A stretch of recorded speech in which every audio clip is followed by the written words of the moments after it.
All right, welcome to my FX buddies. Um, you know, I think I'm calling this one a special edition. Yeah. So this is my FX buddies, a special edition. It's just going to be one article. I'm telling you now, you're going to like this. You're going to share this.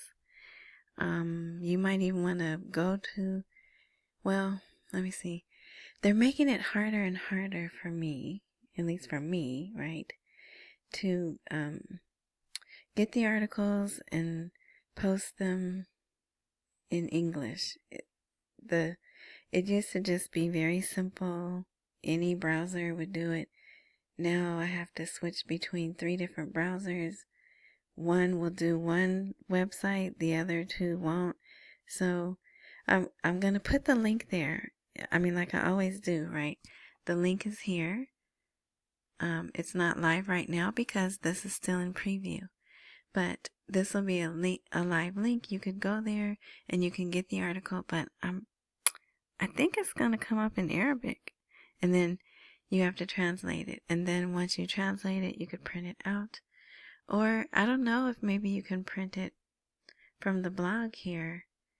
I mean, I don't have anything that doesn't keep you from printing it, but whatever, we're gonna get into this. So it is, and this is the only video I'm doing today. There's news. Actually, there's another good article that I was thinking about putting here with this one, but no, I want this one to be all by itself. It's that good. It deserves solo attention. So yeah, if you're watching this or listening to this, wherever you are engaging with this content and you want to go to the blog to follow along, to see it for yourself, it's myfxbuddies.blogspot.com is where that's where the blog is parked. However, that's a lot to remember or type in. So wherever you are, just look for a prompt of more info, intro, description, something of that nature. You click that, and then you'll see either it says link to my FX Buddies blog, or the link is there, right? You just click it, and you're here on the blog, the free blog. You don't have to join anything. You don't have to put your email address. I don't sell anything. Yes, it's just right there. All right.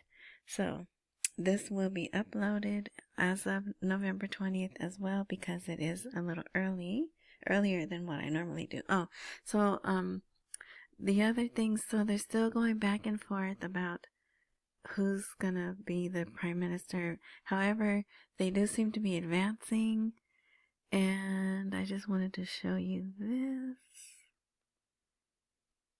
So appeals, if they were going to appeal, it ended today. Oh, sorry, you can't see all of it.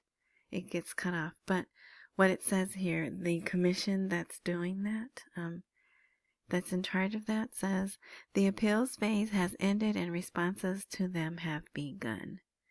So I don't think there's anything major that's going to come from that, or I think they would have already said it. But yeah, so that, and it's more of the same, kind of, right?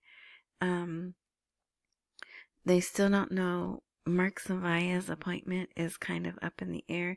Purposely, I think that's on purpose, because someone did ask a White House source for like a definitive answer. They didn't get a definitive answer. And he's like, no, my time's not up. Why would you think that? So I don't know. I think that's funny that we would do that, but hey, they do it, right? But anyway, so, and what else? Yeah, that's it. So tomorrow I'll have another video, maybe even 2, and you'll see why. Okay? All right, so let's get into it. Just 2 conditions left before Iraq joins global Forex. That is not clickbait. That is exact words from this article. All right? I'm going to read the entire article. Learn about the secret operations room that monitors the pulse of the Iraqi economy and protects the dinar from fluctuations. And this will probably be the thumbnail as well. And I like this picture because it has dollars and dinar. So then here is like a little subtitle they had, Inner Fortress. All right, and I have 3 colors in here. I have blue, red, and green. So yeah, this is special in my opinion, all right? While the domestic debate continues regarding the exchange rate and future of the Iraqi dinar, the Central Bank of Iraq's recent statement on the tasks of its investment department has revealed another dimension to the monetary landscape, one that is deeper, less visible, yet highly influential. This department, which manages foreign reserves and balances global market risks, is now described by economists as the silent backbone of the Iraqi economy, alongside oil, and the foundation upon which the most significant financial transformations underway in the country are taking place. The most significant financial transformations underway. Wasn't there a transformation department? If you listened to yesterday's episode, and if you didn't, why didn't you? And no worries. When this video ends, there'll be a link to it, and you can go back and get caught up. But yes, somewhere, some department or entity, whatever, the position, and I even pointed it out. I was like, I'd like to be head of the transformation department. But anyway, yeah, so transformations underway in the country are taking place. Economic expert Nasser Al-Tamimi confirmed to the news that the department has transformed in recent years from a traditional bureaucratic unit into a true center of gravity, preserving the stability of public finances and defining the central bank's room for maneuver in the foreign exchange market. He told the news that the prudent management of foreign assets, from government bonds to gold deposits and low-risk instruments, has enabled Iraq to weather the waves of global market turmoil and mitigated the impact on the dinar in the country's financial balance. Now, remember risk? Remember the other day, I think the 17th, they put out that ICAP thing, and I was like, I think this is important. And it was 26 pages, and I haven't been able to finish translating it because all the problems I was going through, and then that stupid Cloudflare thing, but everything seems to be back in working order, so I'm going to do that also, and I'll have that'll be a separate blog post by itself, but when I have that done, I'll tell you and show you how to get there, because it talks about risks. So they're definitely moving forward. The central bank's technical statement, while employing specialized language regarding balances, transfers, and investment plans, nonetheless attracted the attention of international experts who analyzed its implicit messages. Bankers point out that the central bank's explicit declaration that the department's activities aim to stabilize the exchange rate does not necessarily mean an immediate appreciation of the dinar. I said that wrong. Appreciation. Now don't get down. I know it says it doesn't necessarily mean an immediate appreciation. I know that. Don't get down. This is great news that they're putting this out for us to even read. And they can't tell us, oh yeah, we're going to do this December 1st, right? They can't say that. So just when we're done reading this, you'll see that it's evident they're working and moving forward, okay? However, in red letters, okay, and I don't use red often, however, it is a strong indication that preparations for a stable monetary reform have effectively begun. All right, these experts believe the central bank is waiting for the safest moment to take any significant steps given the extreme sensitivity of the Iraqi market. Any adjustment to the exchange rate system, whether an appreciation or a restructuring, so either of those words are good, but we prefer appreciation, right? Requires a robust structure capable of absorbing shocks. At the heart of this shift, two phrases in the central bank statement caught the attention of experts: operational continuity and risks associated with oil revenue currencies. These are phrases typically used in international contexts related to deep monetary reforms and preparing for potential fluctuations that may accompany opening up to global markets. Yeah, you open that up to global markets, there's going to be some fluctuations, right? Specialists interpret this as part of restructuring Iraq's financial sector infrastructure in line with IMF recommendations, the requirements of joining the World Trade Organization, and gradual integration into the global financial system. Gradual integration into the global financial system. And I do believe they've been doing that already, right? Getting the banks online, connecting that Arab bank in Iraq, that was a key connection there. We know they're online with the SWIFT, the ISO 222. And if you go back and read that article, which was also the last episode, you see they've been using that system. They're just now making like a grand announcement, but it's been up and running. All right, so they are connected. However, the most sensitive transformation is not limited to the investment sector alone, no, but encompasses an entire system being developed in parallel. What? 2 sets of books? 2 banking systems? Parallel, right? What does parallel mean? It runs side by side. Starting September, I don't know why I said September, except that's the month I was born. Starting Saturday, November 22nd, all cross-border payments in Iraq will transition to the ISO 222 standard, the system adopted by the most advanced economies. So, yeah, definitely watch yesterday's edition of my episode of my FX Buddies, because the article's there and I go over that article.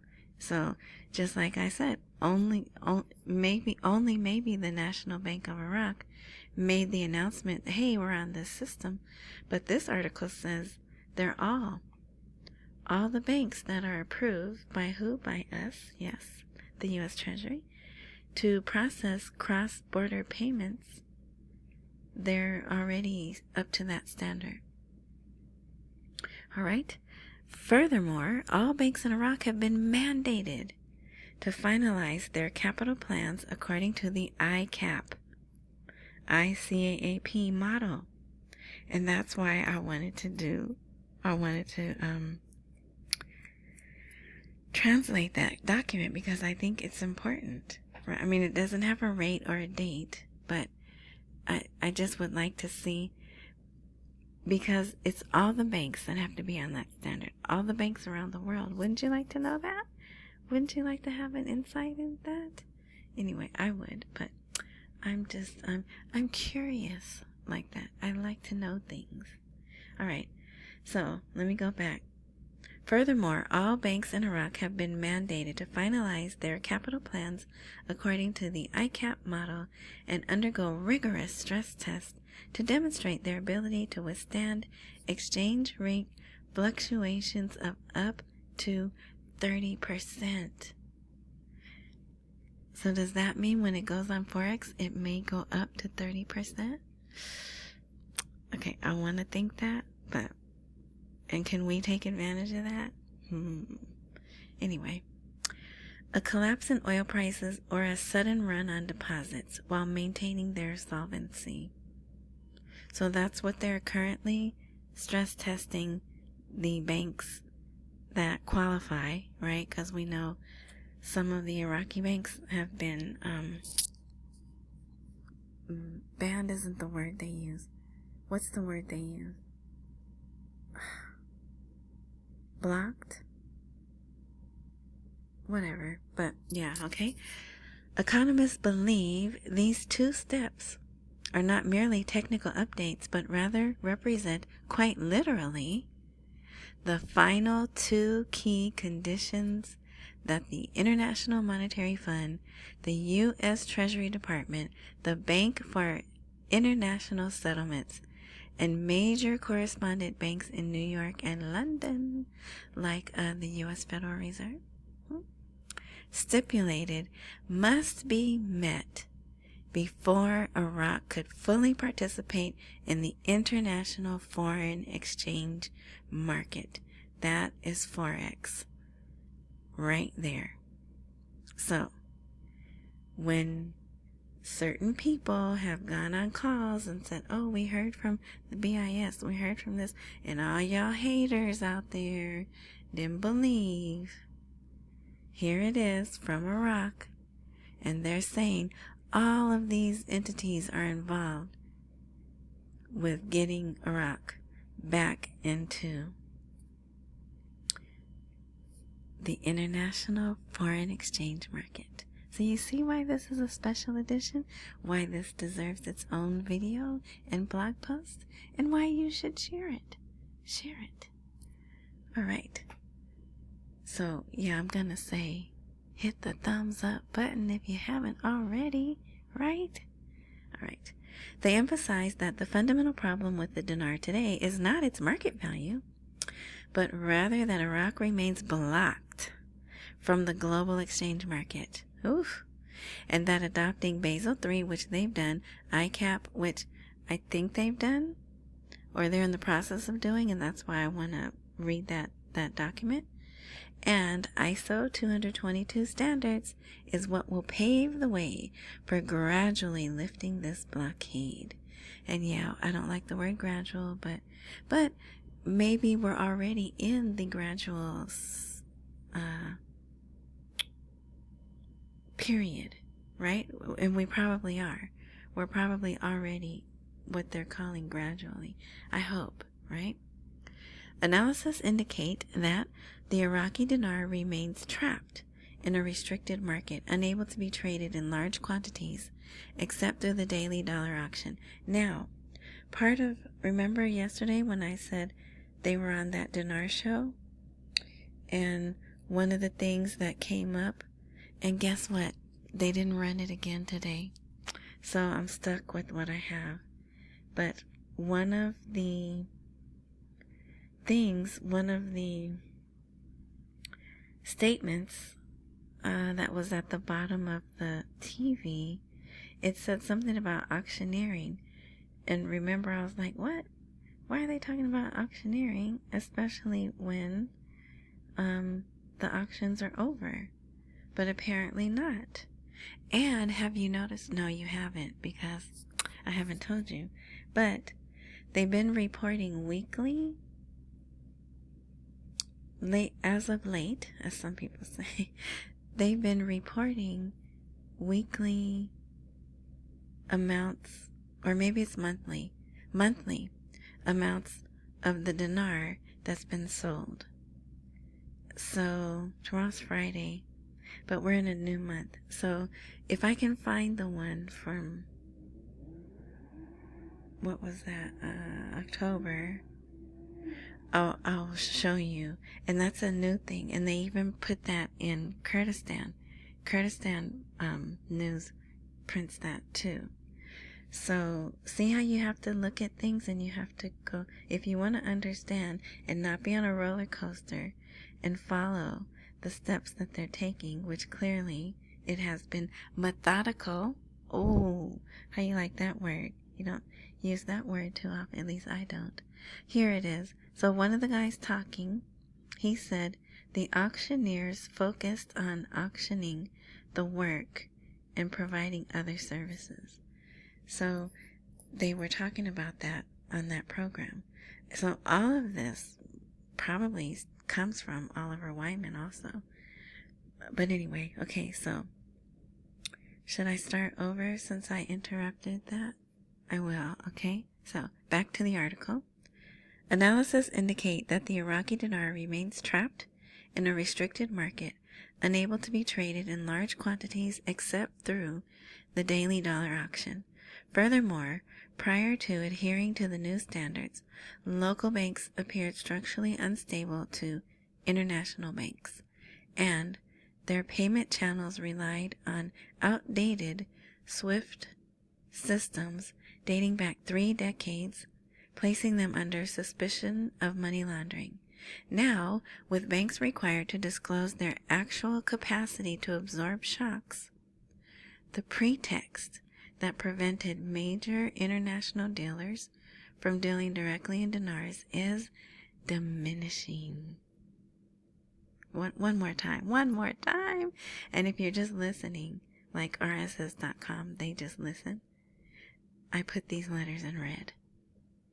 The pretext that prevented major international dealers from dealing directly in dinars is diminishing. We're on our way, you guys. Just hang in there. Hang in there.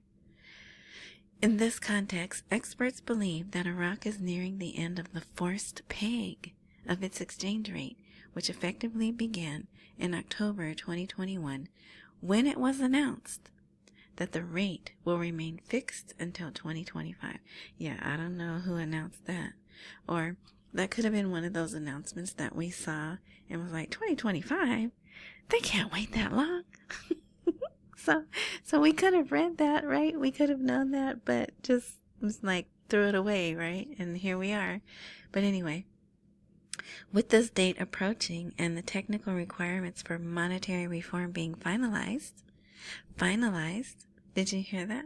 The technical requirements for monetary reform being finalized, some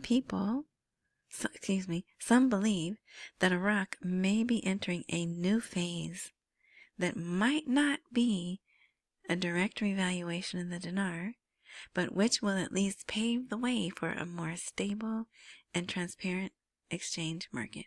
Again, it says might not be, okay? Don't get down and it says it's not going to be. No, it says might not be. And again, remember, they cannot say, yeah, this is it. The dinar is about to revalue. They cannot say that, even if it's true. Remember that, okay? So, Al-Tamimi concludes by saying, oil provides the funds, but it is the investment department that ensures those funds are not lost to market fluctuations. And I wonder, who runs that investment department? Anyway, he adds that the next phase may witness an expansion of the department's role in regulating monetary policy, and that the strength of reserves and the stability of the banking sector will be the most decisive factors in the future of the dinar. If I had a little applause,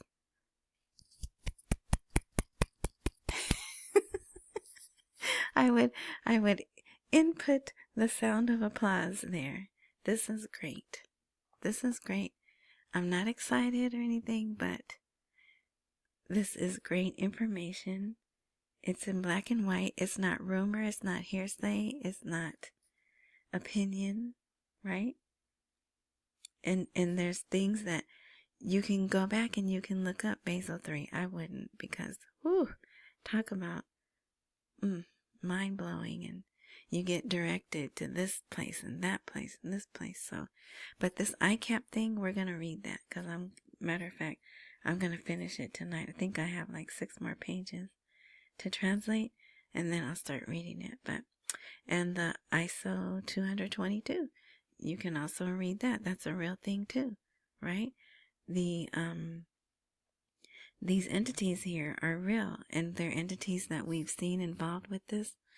Probably as long as you've been in this, you've heard those names bantied about, or whatever, bantered about, whatever. Yeah, so this is good. So even if it doesn't happen until next year, you guys, you know it's happening. This should be a doubt eraser, right?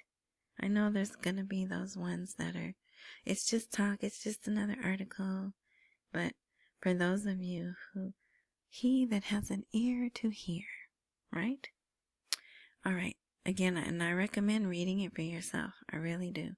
Because it's one thing to hear me, but when you go and you see it and you read it, I think it will give you a deeper sense of conviction. Yeah. All right, so that's it. I don't keep track of the numbers of special editions I do, but this is definitely a special edition. It's all you're going to get for today. But I think it's enough, right? All right. Thank you. Somebody sent me a gift today. Oh, no, that was one of my regular angel people. All right. Okay, but thank you all for your support. The thumbs up is a support. Clicking subscribe is a support. Your constructive comments, your encouraging comments, that's a form of support.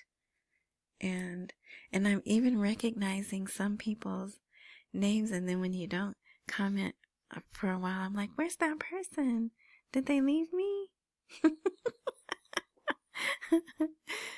But I know people get busy. We get busy. All right. Anyway, so yeah, feel good about being in this, and accumulate while we wait for the rate to appreciate. All right. Thank you again. Enjoy the rest of your morning, night, noon, whatever time frame you are indulging in this content, and until tomorrow.